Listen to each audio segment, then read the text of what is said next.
Hi kids, welcome to my channel Freeway to English.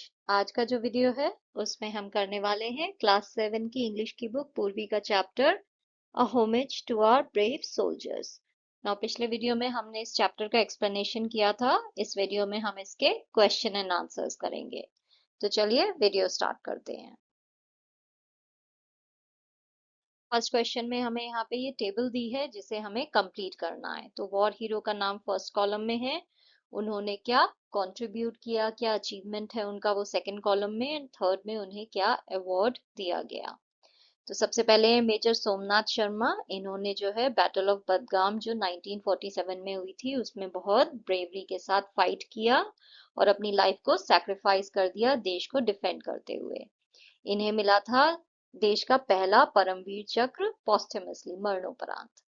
Second है captain Mahendra Nath मुल्ला, इन्होंने जो है बहुत अद्भुत साहस का प्रदर्शन किया।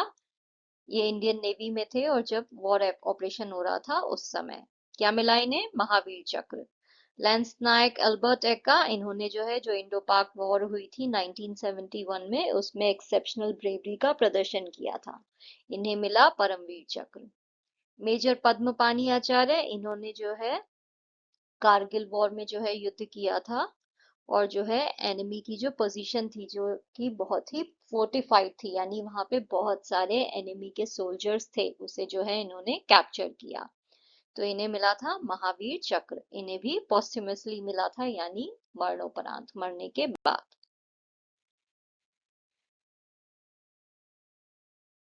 नेक्स्ट हमें जो है चैप्टर में से वो पैराग्राफ्स या सेंटेंसेस ढूंढ के यहाँ पे लिखने हैं जिनमें ये फीलिंग्स जो हैं हमें फील होती हैं। तो अगर आप ये पैराग्राफ या सेंटेंस पढ़ो तो आपको अगर ये फीलिंग आ रही है, ये फीलिंग इवोक हो रही है यानी आपको फील हो रही है, तो वो लाइन आपको यहाँ पे लिखनी है। तो फीलिंग ऑफ वंडर जो है वो आपको कौन सी लाइन पढ़ के आई, बिल्कुल आश्चर्य की, हैरानी की फीलिंग, तो वो आई हमें ये लाइन पढ़ के। The National War Memorial consists of four concentric circles. Isn't it amazing? This line shows Soumya's wonder at the design and structure of the memorial. इस लाइन में जो है हमें दिखाई देता है कि सौम्या जो है वो कितनी आश्चर्यचकित है वहां के डिजाइन और स्ट्रक्चर को देख के। हार्टनिंग की फीलिंग जो है कौन सी लाइन में है, हार्टनिंग का मतलब हुआ कोई चीज जो आपके दिल को छू जाए। It was heartening to know that our government has recognized the sacrifice of brave soldiers. तो ये जान के मुझे बहुत खुशी हुई कि हमारी सरकार ने जो है इन बहादुर सैनिकों के सैक्रिफाइस को पहचाना। सेंस ऑफ मोटिवेशन किस लाइन से मिल रहा है, I aspire to be courageous like him when I join the army. तो इसमें जो है सौम्या कहती है कि मैं जो हूँ चाहती हूँ जब मैं आर्मी ज्वाइन करूँ तो इन्हीं की तरह बहादुर बनूं। तो यहाँ पे सेंस ऑफ मोटिवेशन है, राइट। किसी की लाइफ उसे इतना मोटिवेट कर रही है कि वो उनकी तरह बनना चाहती है। Pride, it truly is a majestic sight that filled me with pride for our nation. तो इसमें जो है पता चल रहा है कि उस साइट को देख के वो कितनी गर्व की फीलिंग उसे महसूस हो रही है। Visually inspiring, the overall environment created an emotive experience that was visually inspiring. जो पूरा एनवायरनमेंट था वो ऐसे था, इतना इमोशनल एक्सपीरियंस था कि उसे देख के जो है हम बहुत ही इंस्पायर हुए, खाली देख के ही हम इंस्पायर हो गए, वो इतना इमोशनल वहां का सब माहौल था। Sadness. It was sad to think about the massive devastation and loss of life caused by wars. तो इस लाइन में जब वो ये कहती है कि जो है ये चीज सोच के मुझे बहुत दुख होता है कि जब युद्ध होते हैं तो उसमें कितना नुकसान होता है, तो इससे हमें सैडनेस पता चल रही है। ग्रेटिट्यूड की फीलिंग, आभार की फीलिंग किस में आ रही है, किस लाइन में, the freedom and security we enjoy today is because of the many brave men and women who have served in the Indian armed forces. तो ये जो फ्रीडम और सिक्योरिटी आज के टाइम में हम एंजॉय कर रहे हैं ये इस वजह से है क्योंकि बहुत सारे बहादुर आदमी और औरतों ने जो है इस देश की रक्षा के लिए अपनी जान दी है। Inspiration, it touched my heart and also motivated me. Which is India's highest gallantry award, तो इंडिया का सबसे हाईएस्ट गैलेंट्री अवार्ड है परमवीर चक्र और सेकंड हाईएस्ट कौन सा है, Mahavir Chakra. How would Anand feel after reading this letter, ये लेटर पढ़ने के बाद आपको क्या लगता है आनंद को कैसा लगेगा। आनंद जो है बहुत ही प्राउड फील करेगा कि हमारे देश में कितने बहादुर सैनिक हैं। बहुत ही थैंकफुल होगा उनके सैक्रिफाइसेस के लिए। और मुझे लगता है सौम्या के इस एक्सपीरियंस को पढ़ के वो जो है बहुत ही ज्यादा इमोशनली मूव हो जाएगा, उसे ये सारी चीजें जो हैं बहुत टच करेंगी emotionally. He would also feel inspired and respectful towards the Indian Armed Forces. Do you think Saumya enjoyed writing this letter? Why or why not? क्या आपको लगता है सौम्या ने जो है ये लेटर लिखना एंजॉय किया? तो मुझे लगता है यस ऑफ कोर्स उसने ये लेटर लिखना जो है बहुत एंजॉय किया होगा, क्योंकि ये जो विजिट थी उसकी, इससे जो है वो बहुत ज्यादा मूव हुई थी, उसके दिल को बहुत छू गई थी ये चीजें जो उसने वहां पे नेशनल वॉर मेमोरियल में देखी। और वो बहुत ही ज्यादा इंस्पायर भी हुई थी अपनी विजिट से। वो अपनी फीलिंग्स को शेयर करना चाहती थी कि उसने क्या क्या वहां पे सीखा है, और वो साथ ही जो है अपने दोस्त को बताना चाहती थी कि ये जो बहादुर सैनिक हैं, इनके लिए उसके दिल में कितना सम्मान जो है वो जाग गया है इस जगह पे जाके। उसे जो है अब समझ में आ रहा है कि हमारी सेफ्टी सिक्योरिटी के लिए हम ये जो आज फ्रीडम एंजॉय कर रहे हैं, इसके लिए कितने लोगों ने अपनी जान की कुर्बानी दी है। I was Ananda reminded of the poem पुष्प की अभिलाषा। ये पोएम उसे क्यों याद आई? क्योंकि वो जो है जब वॉर मेमोरियल चंडीगढ़ पे गई थी तो उसने देखा वहां पे लोग जो हैं सोल्जर्स को ऑनर करने के लिए फूल चढ़ा रहे हैं और प्रेयर्स कर रहे हैं। The poem talks about offering oneself for the Motherland just like the brave soldiers do, so it matched her feelings at the memorial. तो ये पोएम जो है ये इस बारे में बात करती है कि जैसे बहादुर सैनिक जो हैं देश की सेवा में अपने आप को देश के ऊपर जो है अर्पित कर देते हैं, वो देश को खुद को जो है देश के लिए ऑफर कर दे रहे हैं, राइट, अपने जान की भी परवाह नहीं कर रहे हैं। तो ऐसे ही जो है हम सबको ये जो है करना चाहिए अपने देश के लिए, हमारे अंदर भी ऐसी देशभक्ति होनी चाहिए। तो ये जो पोएम में जो फीलिंग है वो उसकी फीलिंग्स के साथ मैच कर रही थी, इसलिए उसे ये पोएम याद आई। How does Saumya's letter help Ananda in pursuing her hobby? Saumya का जो लेटर था वो एक एनवलप में आया जिसपे बहुत खूबसूरत जो है स्टैम्प्स लगे हुए थे। इससे आनंदा बहुत खुश हो गई क्योंकि स्टैम्प कलेक्शन उसकी हॉबी है। तो वो जो स्टैम्प उसे मिला था उस एनवलप पे जो लगा हुआ था वो इंडिया की इंडिपेंडेंस से रिलेटेड था, जो कि सौम्या के लेटर की जो थीम है उससे बहुत अच्छे से कनेक्ट हो रहा था, राइट, क्योंकि सौम्या ने भी जो है अपना लेटर पूरा देशभक्ति के ऊपर लिखा था, नेशनल वॉर मेमोरियल पे लिखा था। तो ये जो स्टैम्प उसे मिला इससे जो है आनंदा बहुत एनकरेज हुई कि उसकी ये जो हॉबी है फिलैटली की, इससे जो है वो आगे कंटिन्यू करे। Ananda is inspired to act after reading the letter from Saumya. तो आनंदा को जब सौम्या का लेटर मिलता है तो वो बहुत इंस्पायर्ड होती है, राइट, उसका लेटर पढ़ के बहुत मोटिवेट होती है। तो कौन कौन से एक्शंस जो है वो इस मोटिवेशन के बाद जो है करना चाहती है, क्या वो करना चाहती है? यहाँ पे टेबल में आपको बताना है कि इन टॉपिक्स के बारे में उसने चैप्टर में क्या क्या कहा है, तो उस लाइन को आपको यहाँ पे लिखना है। तो विजिट के बारे में उसने क्या कहा है? उसने कहा था कि we all wish to visit the national war memorial Delhi, हम सब भी जो है वहां पे जाना चाहते हैं। मोबाइल ऐप के बारे में उसने कहा था कि उसे एक मोबाइल ऐप मिली है जिसका नाम है national war memorial and museum. Sharing ideas के बारे में उसने कहा था कि अगले हफ्ते जो है वो अपने फ्रेंड्स और क्लासमेट्स टीचर्स के साथ जो है ये आइडिया शेयर करेगी। क्रिएटिंग अ कोलाज के बारे में उसने कहा था कि ये बहुत अच्छा आइडिया होगा, मुझे लगता है कि हम जो है उन महान लोगों की लाइफ पे जो है कोलाज बनाएं जिनकी लाइफ हमें जो है इंस्पायर करती है। ज्वाइनिंग द आर्मी के बारे में उसने कहा था कि वो बहुत मोटिवेटेड फील कर रही है और सीरियसली सोच रही है कि आर्म्ड फोर्सेस को ज्वाइन करके देश की सेवा करेगी। वेबसाइट के बारे में जो है उसने स्पेसिफिक कुछ भी नहीं कहा है, बट उसने जो है ये कहा था कि उसने बहुत कुछ पढ़ा है इस मेमोरियल के बारे में, तो हो सकता है उसने वेबसाइट पे जाके रीड किया हो, ऐप में जो है उसने चेक किया हो इंफॉर्मेशन। तो वेबसाइट के बारे में उसने खुद पर्सनली कुछ नहीं कहा है, बट आपके चैप्टर में वेबसाइट जो है वो दी गई है जो कि है mygov.in। तो इस वेबसाइट पे अगर आप जाओगे तो आप नेशनल वॉर मेमोरियल के बारे में और इंफॉर्मेशन इकट्ठा कर सकते हो। नेक्स्ट क्वेश्चन में हमें चैप्टर में से एक एक्सट्रैक्ट दिया है जिसके बेसिस पे हमें क्वेश्चन के आंसर देने हैं। कंप्लीट द एनालॉजी, यानी जो कंपैरिजन है उसे हमें कंप्लीट करना है। तो फ्लेम जो है वो वैलर का प्रतीक है, राइट, जो फ्लेम है जो वहां पे अग्नि जल रही है वो बहादुरी का, साहस का प्रतीक है। तो रीथ जो है वो जो राउंड होता है, ये देखिए ये जो रीथ है इसे रिस्पेक्ट का प्रतीक माना जाता है। रिस्पेक्ट जो है उसके लिए हम जो है ये किसी के ऊपर चढ़ाते हैं अपना रिस्पेक्ट शो करने के लिए।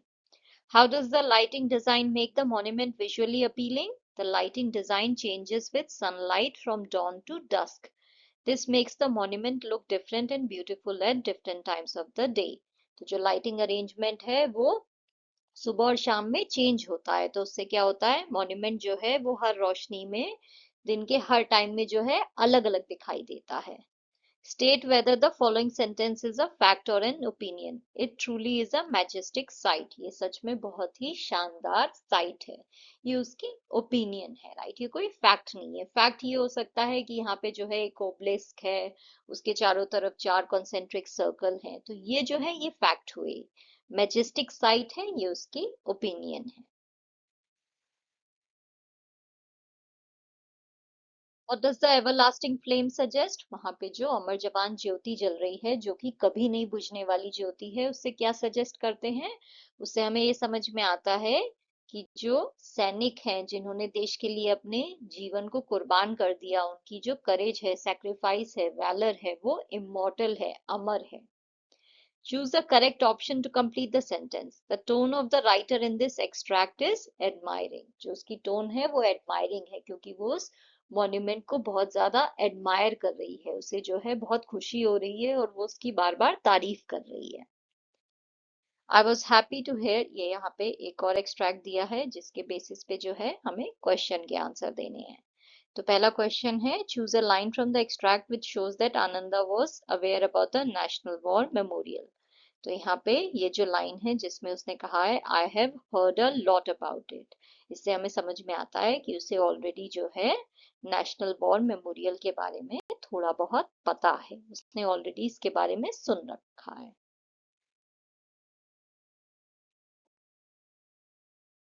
What might be the most likely reason for people to consider a war memorial as a monument? क्या रीजन हो सकता है कि लोग जो है उस वॉर मेमोरियल को एक मॉन्यूमेंट, एक जो है बिल्डिंग, एक स्ट्रक्चर की तरह ही समझें? तो वो ऐसा इसलिए हो सकता है क्योंकि वो एक फिजिकल स्ट्रक्चर है, राइट। एक्चुअली जो है देखा जाए तो वो एक फिजिकल स्ट्रक्चर है जो कि वहां पे खड़ा किया गया है, बना के जो है वहां पे है। वो इसलिए है ताकि लोग जो है वॉर को, विक्ट्री को और सोल्जर्स को याद कर सकें, बट देखने में वो एक स्ट्रक्चर ही है। तो इसलिए हो सकता है बहुत से लोग खाली उसे एक बहुत ही खूबसूरत स्ट्रक्चर की तरह कंसिडर करें, उसे जो है देख के उन्हें शायद ये ना समझ में आए कि ये जो है ये हमें किसी चीज की याद दिलाने के लिए यहाँ पे है। तो जरूरी है आप उस स्ट्रक्चर को जब देखो तो उसके पीछे की जो इंटेंशन है, जो फीलिंग्स है, उसे भी समझने की कोशिश करो। Fill in the blank with a suitable word from the extract. We conduct special competitions at school to commemorate our Independence Day. हमारे इंडिपेंडेंस डे को कमेमोरेट करने के लिए, मनाने के लिए जो है हम स्कूल में बहुत सारे स्पेशल कॉम्पिटिशन्स करते हैं। Select a phrase from the extract showing that Ananda is expressing an opinion. वो कहती है in my view it is also an expression of deep gratitude. मेरे हिसाब से, मेरे नजरिए के हिसाब से ये हमारे ग्रेटिट्यूड का भी एक एक्सप्रेशन है। तो यहाँ से हमें जो है ये इन माय व्यू जो है, इससे में समझ में आता है कि वो अपनी एक ओपिनियन जो है उसे यहाँ पे बता रही है कि ये मेरी ओपिनियन है, मुझे ऐसा लगता है। कि लोगों के लिए हो सकता है कि ये खाली एक बिल्डिंग हो, एक स्ट्रक्चर हो, बट मेरी ओपिनियन में ये हमारा जो है एक एक्सप्रेशन भी है कि हम जो है इन सोल्जर्स को थैंक यू कहना चाहते हैं। Complete the sentence with a suitable reason. Ananda refers to the sacrifice of soldiers as supreme sacrifice because they give up their lives to protect the country's sovereignty and integrity. ये supreme sacrifice क्यों है? क्योंकि वो अपने जीवन को ही कुर्बान कर दे रहे हैं, राइट। तो इससे बड़ा बलिदान और त्याग क्या हो सकता है कि मैंने अपने जीवन को ही कुर्बान कर दिया अपने देश की अखंडता के लिए। What is the significance of the National War Memorial? क्या इम्पोर्टेंस है नेशनल वॉर मेमोरियल की? तो ये जो वॉर मेमोरियल है ये उन शहीद सैनिकों की याद में जो है उनके सम्मान में बनाया गया है जिन्होंने हमारे देश के लिए अपनी जान दे दी इंडिपेंडेंस मिलने के बाद। It reminds citizen of the cost of freedom and helps us remember and respect our war heroes. ये हम सब नागरिकों को ये याद दिलाता है कि ये जो आजादी हमें मिली है, इसकी कितनी बड़ी कीमत हमने अदा की है। इसकी कोई कीमत है, ऐसे नहीं है फ्री में मिल गई है। और ये कहीं ना कहीं हमें उनकी याद दिलाता है और ये बात महसूस कराता है कि हमारे जो वॉर हीरोज हैं उनकी हमें रिस्पेक्ट करनी चाहिए। Lance Naik Albert Eka is an example of selflessness, determination and exceptional courage. Elaborate. Lance naik Albert Ekka जो है वो एक एग्जाम्पल है किसका? निस्वार्थ भाव से सेवा करने का, सेल्फलेसनेस, राइट। अपने लिए उन्होंने कुछ नहीं सोचा, देश के लिए उन्होंने अपने जीवन को कुर्बान कर दिया। दृढ़ निश्चय था उनके अंदर और अद्भुत साहस था। तो इस चीज का जो है वो बहुत बड़ा एग्जाम्पल है। इसे आपको अच्छे से समझाना है स्टेटमेंट को। Lance Naik Albert Eka fought bravely during the 1971 war. Even after being seriously injured, he continued to fight, silenced enemy machine guns, and saved his fellow soldiers. He sacrificed his life for the nation, showing great courage and selflessness. How will the National War Memorial Museum app be helpful in spreading awareness about war heroes? ये जो app है national war memorial और museum का, ये कैसे मदद करेगा इन सैनिकों के बारे में अवेयरनेस फैलाने में? तो ये जो ऐप है ये बहुत सारी भाषाओं में अवेलेबल है, इंटरैक्टिव भी है, आप आसानी से यूज कर सकते हो। इसमें जो है जो हमारे वॉर हीरोज हैं उनके बारे में बहुत सारी इंफॉर्मेशन है। जो वहाँ पे म्यूरल्स, जो वहाँ पे पेंटिंग्स लगी हुई हैं उसके बारे में इंफॉर्मेशन है, हिस्ट्री बताई गई है। तो इससे जो है लोगों के लिए बहुत आसान हो गया है कि वो यहाँ पे जाके जान सके हमारे देश के सैनिकों के बारे में, उनकी सैक्रिफाइस के बारे में। तो बहुत इजी हो गया है उनके लिए ये इंफॉर्मेशन एक्सेस करना इस ऐप की वजह से। Why is it our duty to pay homage to our brave soldiers? ये क्यों हमारी ड्यूटी है कि हम अपने सोल्जर्स को जो है, जो हमारे बहादुर सैनिक हैं, उन्हें सम्मान दें, उन्हें जो है हम होमेज जो है ऑनर करें। It is our duty to pay homage because soldiers sacrifice their lives to protect the country. Their bravery allows us to live freely and safely. हमारी ड्यूटी इसलिए है क्योंकि उनकी वजह से जो है हम इस देश में जो है आजादी को एंजॉय कर पा रहे हैं, राइट। वो जो है अपने जीवन को भी कुर्बान कर देते हैं इस देश को प्रोटेक्ट करने के लिए। उनकी बहादुरी की वजह से ही जो है हम इस देश में फ्रीली और सेफली रह पा रहे हैं। What is the main idea of this text? How does it justify the title, A Homage to Our Brave Soldiers? ये जो चैप्टर है इसका मेन आइडिया क्या है? तो जो मेन आइडिया है इस टेक्स्ट का वो ये है कि हमें जो हमारे देश के बहादुर सैनिक हैं उनकी बहादुरी को, उनके त्याग को और उनकी देशभक्ति को जो है ऑनर करना चाहिए, उसे सम्मान देना चाहिए। ये जो टाइटल है ये इसलिए जस्टिफाइबल है, इसलिए करेक्ट है क्योंकि पूरा चैप्टर जो है वो ये दिखा रहा है कि हमें जो है उन्हें रिस्पेक्ट करना चाहिए, हमें ग्रैटिट्यूड होना चाहिए कि उन्होंने जो है हमारे लिए जो है इतनी बड़े कुर्बानी दी है, सैक्रिफाइस किया है।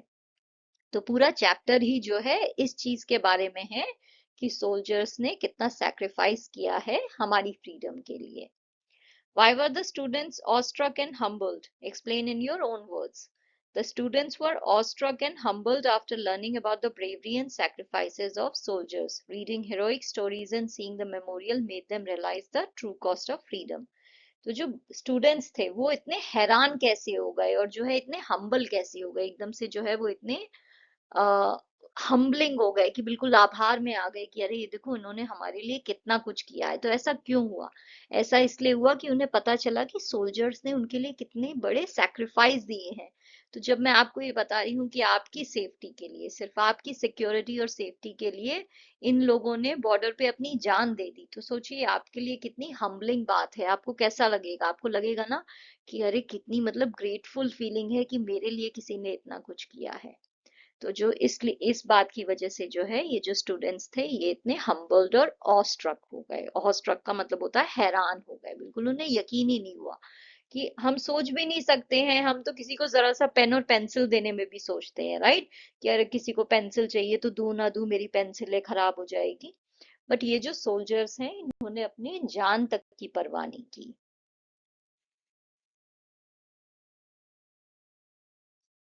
नेक्स्ट है प्रीफिक्स। नाउ प्रीफिक्स क्या होते हैं? जब आप किसी वर्ड के आगे कुछ ऐड करके एक नया वर्ड बनाओ, तो जो आप ऐड कर रहे हो वो होता है प्रीफिक्स। जैसे रिगार्ड के आगे दिस लगा दिया तो हो गया डिसरिगार्ड। कॉन्सिक्वेंशियल के आगे इन लगा दिया तो हो गया इनकॉन्सिक्वेंशियल। मॉर्टल के आगे इम लगाया तो इमॉर्टल। डॉन्टेड के आगे अन लगाया तो अनडॉन्टेड। तो यहाँ पे जो है ये नया वर्ड बन जाता है जब आप प्रीफिक्स लगा दो। नाउ दिस, इम, इन एंड अन, ये सारे जो प्रीफिक्स हैं इनका मतलब होता है नॉट, नॉट पॉसिबल या ऑपोजिट ऑफ। तो जो भी वर्ड है उसके आगे अगर ये लगा दिया तो ये उसका ऑपोजिट वर्ड बन जाता है। नाउ डिसरिगार्ड क्या हुआ? रिगार्ड का मतलब होता है किसी का सम्मान करना, राइट? तो डिसरिगार्ड हुआ किसी का असम्मान करना, किसी को जो है आप इंसल्ट कर दो। कॉन्सिक्वेंशियल का मतलब होता है कोई चीज इंपॉर्टेंट, राइट? तो इनकॉन्सिक्वेंशियल का मतलब हो गया कोई ऐसी चीज जिसकी कोई इंपॉर्टेंस ही नहीं है। मॉर्टल का मतलब होता है ऐसी चीज जो नष्ट हो जाए, खत्म हो जाए। इमॉर्टल का मतलब हुआ अमर, राइट? डॉन्टेड का मतलब होता है कोई चीज जो आपको डरा दे। तो अनडॉन्टेड का मतलब हुआ जो बिल्कुल आपको निडर रखे, डरा ना पाए। तो ऐसे ही जो है यहाँ पे हमें एक टेबल दी है, इसे हमें करेक्ट करना है।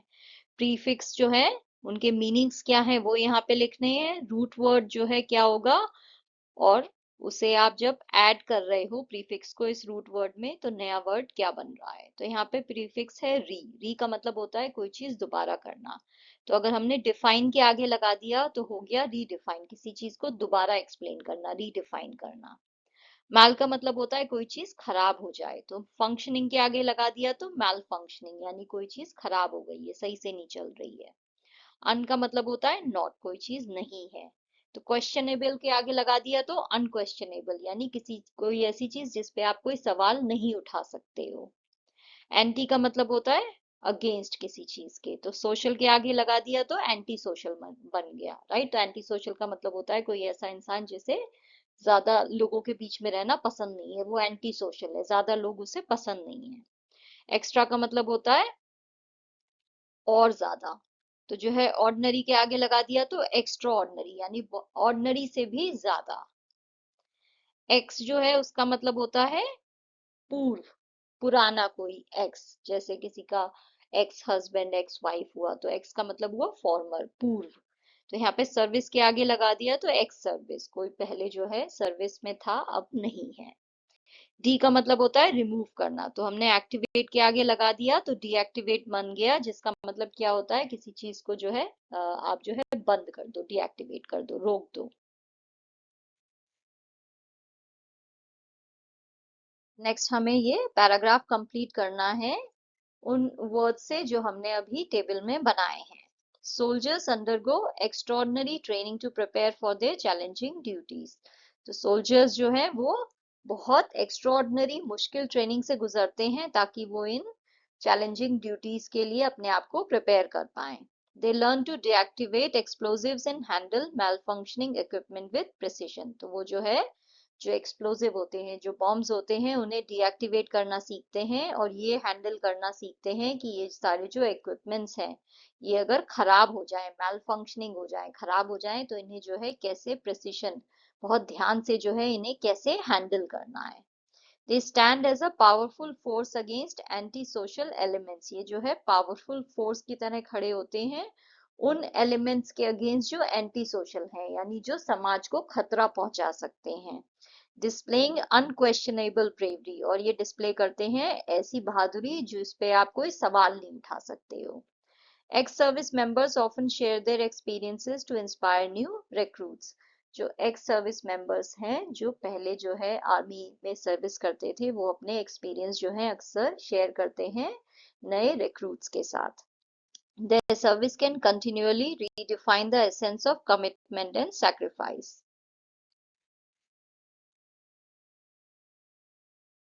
नेक्स्ट यहाँ पे हमें वर्ड्स जो हैं वो कंप्लीट करने हैं। यहाँ पे वॉल्स जो हैं वो मिसिंग है, यानी ए ई आई ओ यू में से कोई भी लेटर मिसिंग है जिन्हें हमें फिल करके इन वर्ड्स को कंप्लीट करना है। सारे वर्ड्स जो हैं वो ब्रेव से रिलेटेड हैं। तो पहला है करेज, ये है valiant, valour, gallant, fearless, undaunted, daring, bold, heroic, and ये है करेज।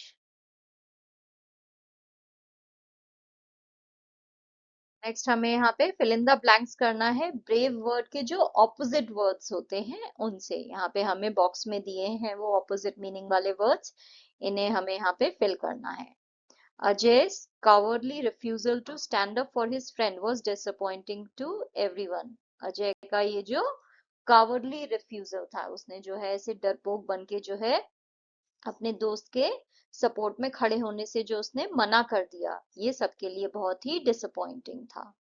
The timid child hid behind his mother, जो शर्मीला बच्चा था वो अपनी माँ के पीछे छुप गया। Anjali's fear of heights prevented her from climbing the tall ladder.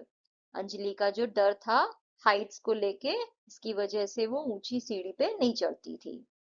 Sushma felt afraid as she entered the dark abandoned building alone. Sushma को डर लगा जब वो जो है अंधेरी उस सुनसान सी बिल्डिंग में अकेले घुसी। नेक्स्ट हमारी ग्रामर एक्टिविटी है। हम सबऑर्डिनेट क्लॉज और मेन क्लॉज की बात कर रहे हैं। तो कभी कभी कोई सेंटेंस आप ऐसा रीड करोगे जिसे आप दो पार्ट में डिवाइड कर सकते हो। उसमें एक पार्ट होगा मेन क्लॉज और एक होगा सबऑर्डिनेट क्लॉज।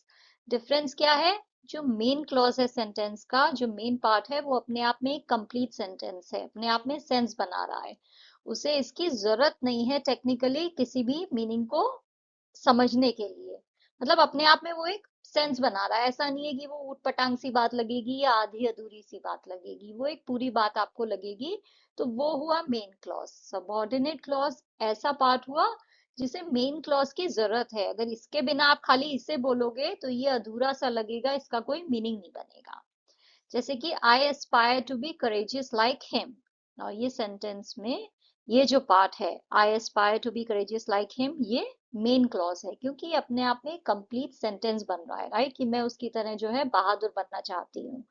तो ये अपने आप में कंप्लीट सेंस बना रहा है। इसके आगे कुछ कहो ना कहो उससे फर्क नहीं पड़ता है, ये भी अपने आप में पूरा सेंटेंस है, काफी है। और इसके आगे हमने ऐड किया when I join the army. जब मैं आर्मी ज्वाइन करूंगी तो उनकी तरह बहादुर बनना चाहती हूँ। तो when I join the army जो है अपने आप में कंप्लीट सेंटेंस नहीं है, राइट? ये अपने आप में सेंस नहीं बना रहा है। खाली किसी को बोलो when I join the army तो दूसरा पूछेगा ना, हाँ तो क्या करोगे जब जो आर्मी ज्वाइन करोगे, उसके बाद क्या करोगे?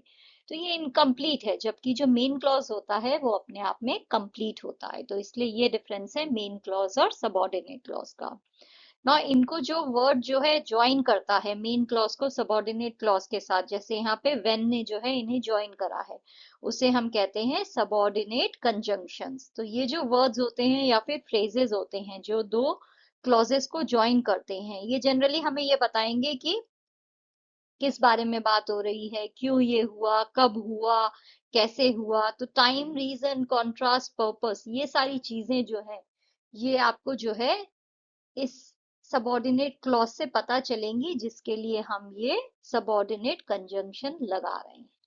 तो सबऑर्डिनेट कंजंक्शन क्या है? वो वर्ड जो मेन क्लॉज को सबऑर्डिनेट क्लॉज के साथ कनेक्ट कर रहा है और ये हमें ये बता रहा है कि ये चीज कब हुई, कहाँ हुई, कैसे हुई, रीजन क्या है, क्यों हुई।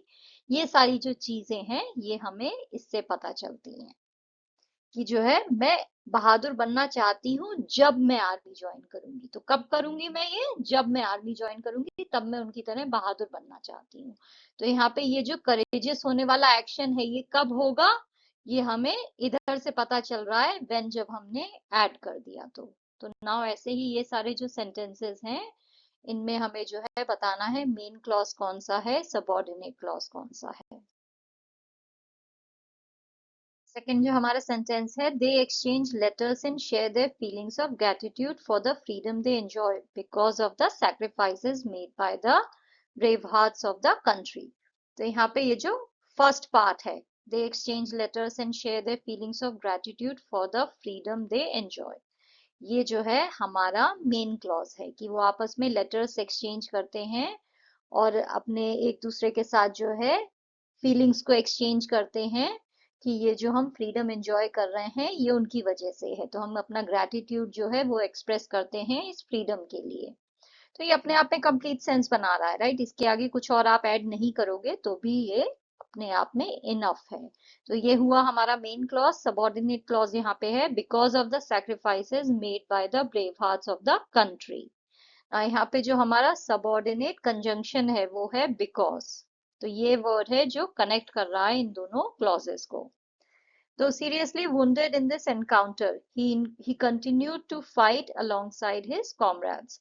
यहाँ पे जो है, जो हमारा मेन क्लॉज है वो है he continued to fight alongside his comrades। Okay, तो जरूरी नहीं है मेन क्लॉज हमेशा आगे ही आए, फ्रंट में ही आए, कभी कभी वो पीछे भी, बैक में भी हो सकता है। ओके, तो जरूरी नहीं है वो सेंटेंस की स्टार्टिंग में हो, कभी कभी एंड में भी हो सकता है, तो ध्यान रखना है। मीनिंग समझो, वो जो है फाइट करते रहे अपने सैनिकों के साथ, अपने साथियों के साथ। तो ये अपने आप में कंप्लीट सेंटेंस है, राइट। दो seriously wounded in his encounter, but जो है उन्हें जो है बहुत सीरियस चोट लगी थी इस मुठभेड़ में, इस लड़ाई में। तो ये जो है ये कंप्लीट नहीं है, राइट। यहाँ पे जो हमारा सबऑर्डिनेट कंजंक्शन है जो इन दोनों को कनेक्ट कर रहा है वो है दो। नेक्स्ट है the sacrifices of the soldiers make monuments like the national war memorial extremely important. यहाँ पे ये हुआ हमारा main clause. so that we should never forget the cost of the freedom, जिससे हम जो है इस आजादी की कीमत को कभी ना भूलें। तो ये जो है अपने आप में कंप्लीट सेंटेंस नहीं है, इसलिए ये सबऑर्डिनेट क्लॉज है। यहाँ पे इन दोनों को जो वर्ड कनेक्ट कर रहा है वो है so that। नेक्स्ट हमें इन सेंटेंसेस को कंबाइन करना है करेक्ट सबऑर्डिनेट कंजंक्शन का यूज करके। तो पहला है वासी burst into tears, he heard the good news. वासी जो है वो रोने लगा। कब रोने लगा? जब उसने अच्छी खबर सुनी। तो वासी burst into tears when he heard the good news. Himani was very nervous, she delivered a great presentation. Himani जो है वो बहुत ही नर्वस थी, बट उसने बहुत अच्छी प्रेजेंटेशन दी। तो हम इसे कैसे कर सकते हैं? दो Himani was very nervous, she delivered a great presentation. वो जो है नर्वस तो थी बट उसने बहुत अच्छी प्रेजेंटेशन दी। This is the place I was born, तो क्या हो जाएगा? This is the place where I was born, जहां पे मैं पैदा हुआ था। The students performed very well, they studied diligently। The students performed very well because they studied diligently, right? उन्होंने इतना अच्छा परफॉर्म क्यों किया? क्योंकि उन्होंने जो है बहुत diligently, बहुत जो है अनुशासन के साथ, बहुत मेहनत के साथ पढ़ाई की। Water the plants, they will die। Plants को वाटर दो, नहीं तो वो मर जाएंगे, राइट। अगर नहीं दिया तो क्या हो जाएगा? वो मर जाएंगे। तो हम क्या कहेंगे? Water the plants unless they will die, नहीं तो वो मर जाएंगे। नेक्स्ट यहाँ पे जो है हमें इन सेंटेंसेस को कंप्लीट करना है सूटेबल मेन क्लॉज या सबऑर्डिनेट क्लॉज को ऐड करके। तो ये जो सेंटेंसेस हमें दिए हैं, हो सकता है हमें इसका मेन क्लॉज दिया हो या फिर सबऑर्डिनेट क्लॉज दिया हो। तो जो भी क्लॉज मिसिंग है, तो जो भी हमें सूटेबल लगे उससे हम इसे कंप्लीट कर सकते हैं। जैसे पहला है Farheen was late to work. Farheen जो है वो काम के लिए लेट थी। क्यों लेट हो गई थी? क्योंकि उसकी बस छूट गई, because she miss the bus. हम इसकी जगह ये भी कह सकते हैं because she met with an accident, उसका एक्सीडेंट हो गया इसलिए लेट हो गई। तो हम कुछ भी रीजन दे सकते हैं, बट हमें जो है इसे कंप्लीट करना है। The dog started barking when, कुत्ता जो है भौंकने लगा। कब भौंकने लगा? जब उसने अनजान इंसान को देखा, when it saw a stranger. She completed the marathon although she was very tired। उसने मैराथन कंप्लीट करी even though वो बहुत ज्यादा थकी हुई थी।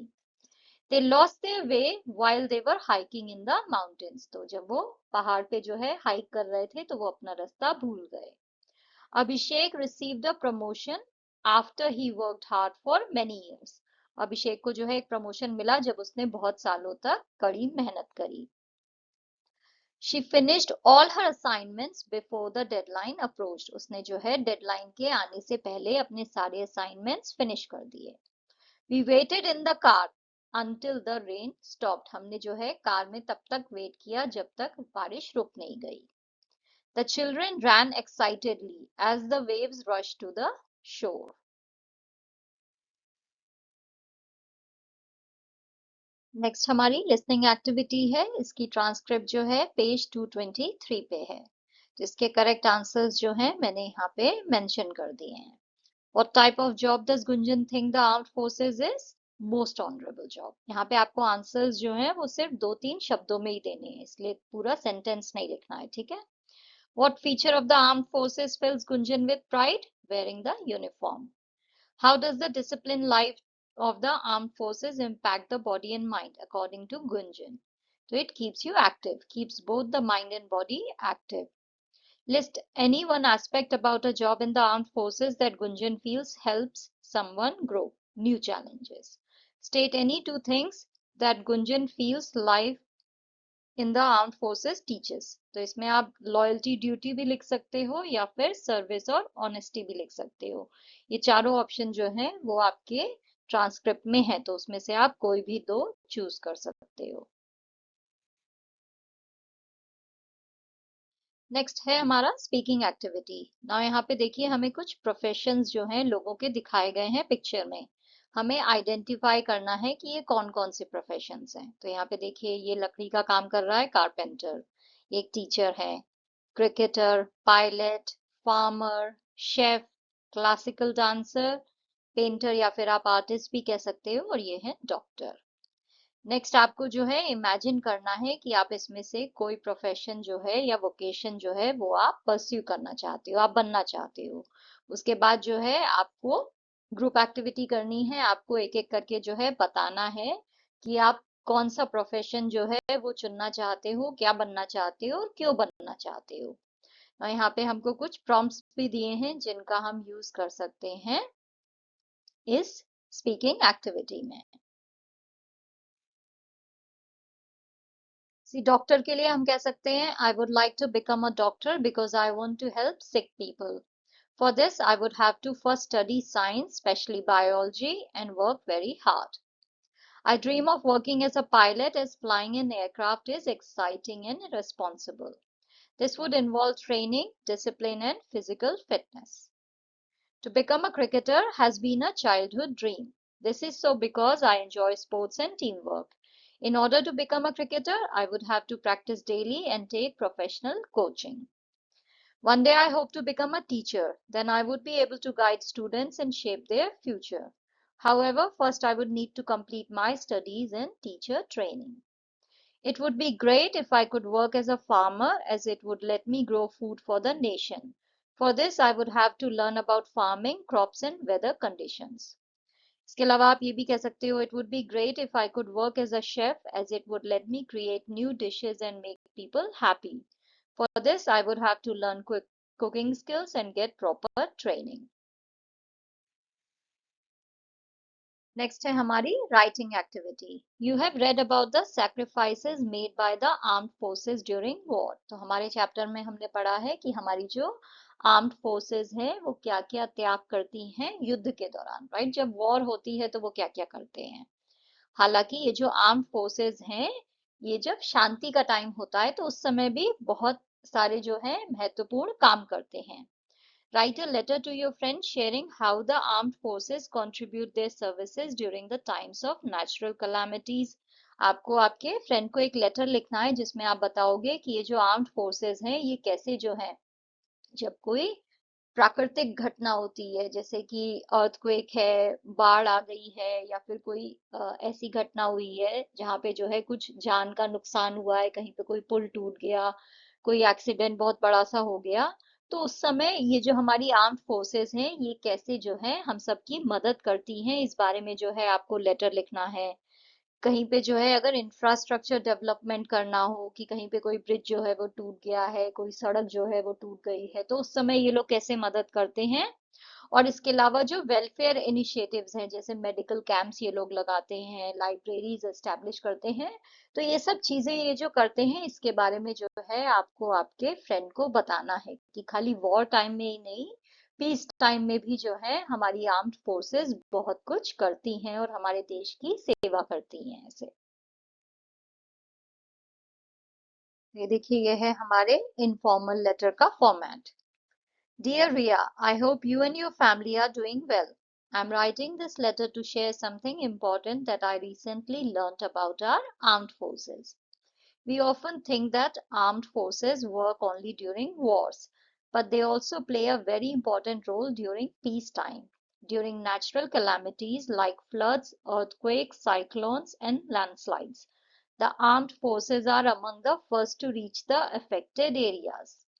They rescue people, provide food and clean drinking water, and help injured people reach hospitals.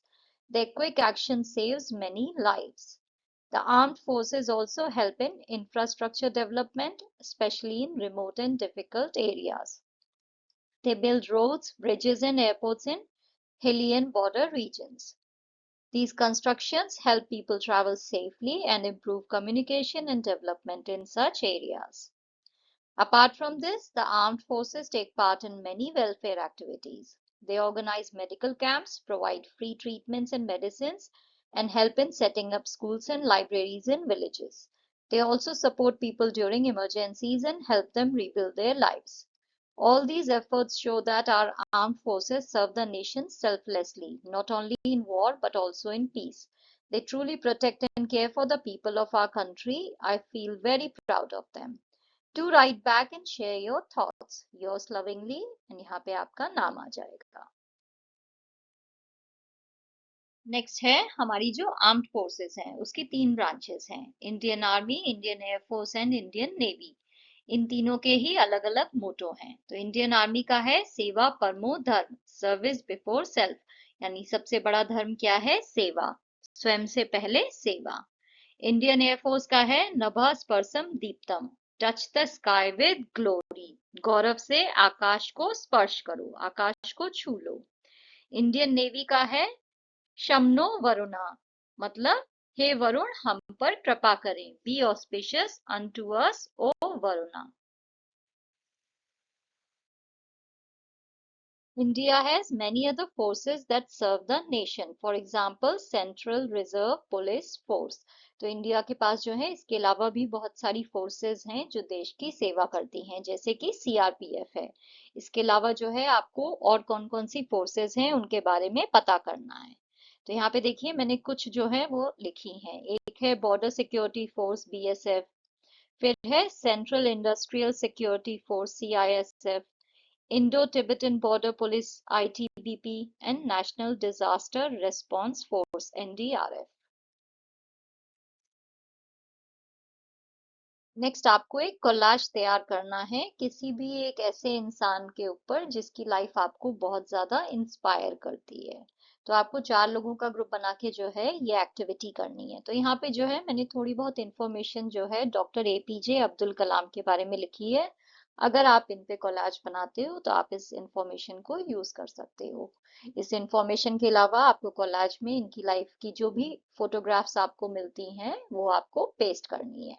And आप इसके अलावा भी कोई और पर्सन, कोई भी हो सकता है, कोई स्पोर्ट्समैन भी हो सकता है, जो भी हो जिसकी लाइफ जो है आपको बहुत इंस्पायर करती है, उसके ऊपर आप एक कोलाज बना सकते हो.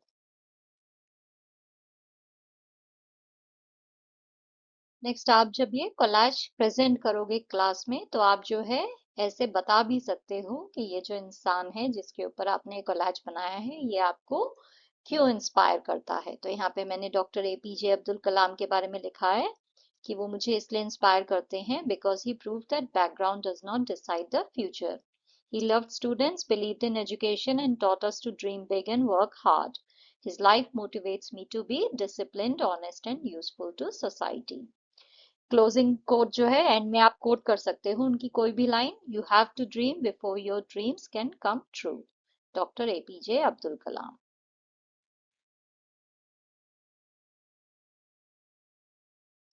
Many women have joined the armed forces and are serving the nation. Have a discussion in the class with examples.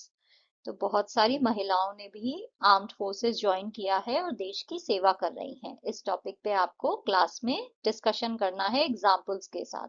तो आपको इंफॉर्मेशन इकट्ठा करनी है कि कौन कौन सी फीमेल हैं जिन्होंने आर्म्ड फोर्सेस में जो है ज्वाइन किया है और बहुत कुछ अचीव किया है. तो यहाँ पे कुछ नाम जो है मैंने आपको यहाँ पे लिख के दिए हैं और कुछ डिस्कशन पॉइंट्स भी जो हैं वो बताए हैं. इसके अलावा भी आप जो है और इंफॉर्मेशन इकट्ठा करो इंटरनेट से और इस टॉपिक पे जो है आप एक अच्छे से डिस्कशन तैयार करो.